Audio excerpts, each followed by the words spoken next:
សម្រាប់ព័ត៌មានជាបន្តទៅទៀតនេះគឺសាកលវិទ្យាល័យពាណិជ្ជសាស្ត្រ ACLIDA សហការជាមួយសហភាពសហព័ន្ធយុវជនកម្ពុជាប្រចាំសាកលវិទ្យាល័យនេះរៀបចំសង្ក្រាន្តនិស្សិត AUB អបអរសាទរពិធីបុណ្យចូលឆ្នាំថ្មីប្រពៃណីជាតិ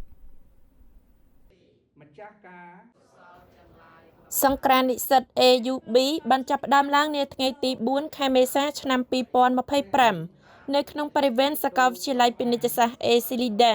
ដោយកម្មវិធីនេះត្រូវបានគេរំពឹងទុកថានឹងមានការចូលរួមពីសិស្សនិស្សិតនិងសាធារណជនទូទៅប្រមាណ 10,000 នាក់លោកបណ្ឌិតផុនណារិនសាកលវិទ្យាធិការនៃសាកលវិទ្យាល័យពាណិជ្ជសាស្ត្រ ACLIDA បានបញ្ជាក់ថាដើម្បីចូលរួមអបអរសាទរពិធីបុណ្យចូលឆ្នាំថ្មីប្រពៃណីជាតិខ្មែរឆ្នាំ2025នេះរាជរដ្ឋាភិបាលកម្ពុជាបានបើកទូលាយដល់គ្រឹះស្ថានអប់រំសាធារណៈនិងឯកជនផ្សេងៗរៀបចំកម្មវិធីសង្ក្រាន្តតាមទីតាំងនីមួយៗដើម្បីបង្កើតបរិយាកាសសប្បាយរីករាយប្រកបដោយមិត្តភាពសាមគ្គីភាពនិងចូលរួមថែរក្សាវប្បធម៌ប្រពៃណីទំនៀមទម្លាប់ខ្មែរដ៏ល្អផូរផង់ឲ្យបានគង់វង្សដូច្នេះហើយទើបសាកលវិទ្យាល័យពាណិជ្ជសាស្ត្រ ACLIDA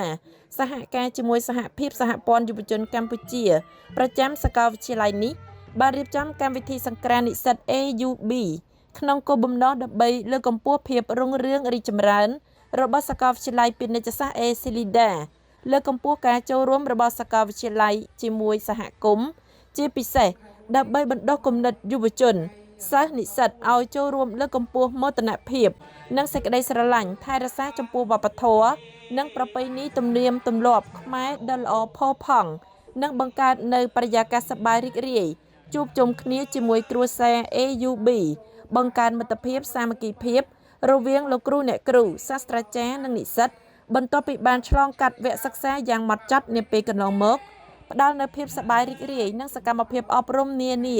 តាមរយៈការលើកទឹកចិត្តដល់និស្សិតទាំងអស់ឲ្យអនុវត្តនៅអ្វីដែលពួកគេបានរៀនសូត្រជាពិសេសគឺដើម្បីត្រៀមទទួលអំណរសាទរពិធីបុណ្យចូលឆ្នាំថ្មីប្រពៃណីជាតិខ្មែរឆ្នាំម្សាញ់សប្បស័កពុទ្ធសករាជ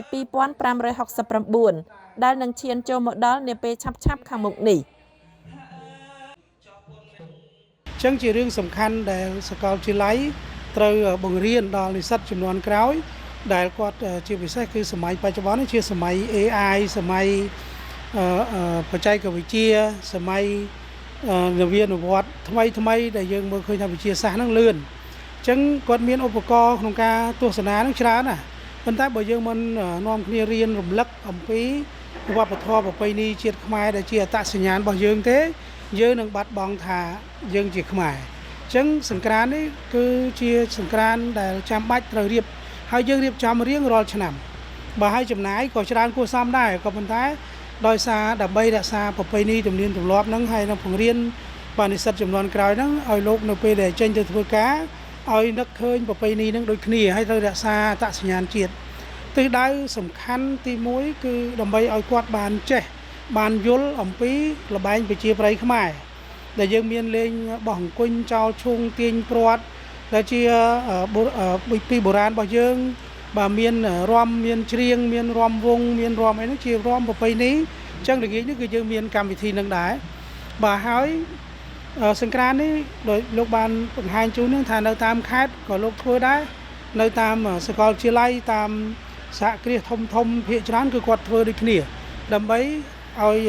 អ្នកទាំងអស់គ្នាហ្នឹងជាពិសេសគឺក្មេងចំនួនក្រោយហ្នឹងស្គាល់ថានេះគឺជាខ្មែរអញ្ចឹងអត្តសញ្ញាណខ្មែរយើងមិនអាចមិនធ្វើបានទេអញ្ចឹងត្រូវតែនាំគ្នាធ្វើដើម្បីរក្សាជាមួយនេះលោកបណ្ឌិតផុនណារិនក៏បានអំពាវនាវនិងជំរុញលើកទឹកចិត្តដល់សាធារណជនទូទៅនិងនិស្សិតទាំងអស់អាចនាំក្រុមគ្រួសារសាច់ញាតិមកចូលរួមលេងកម្សាន្តសប្បាយក្នុងកម្មវិធីសង្ក្រាន្តនិស្សិត AUB នេះឲ្យបានច្រើនកុះករផងដែរសូមបញ្ជាក់ថាក្នុងកម្មវិធីសង្ក្រាន្តនិស្សិត AUB អបអរសាទរពិធីបុណ្យចូលឆ្នាំថ្មីប្រពៃណីជាតិខ្មែរនេះសាកលវិទ្យាល័យពាណិជ្ជសាស្ត្រ ACLIDA បានរៀបចំកម្មវិធីជាច្រើនដូចជាពិធីសូត្រមន្តចម្រើនមង្គលសួស្តីបុណ្យចូលឆ្នាំថ្មីប្រពៃណីជាតិខ្មែរការសម្ដែងទស្សនីយភាពរបាំជូនពរនិងរបាំត្រុដិដោយសមាគមបង្កើតឋានសួគ៌កុមារកម្ពុជា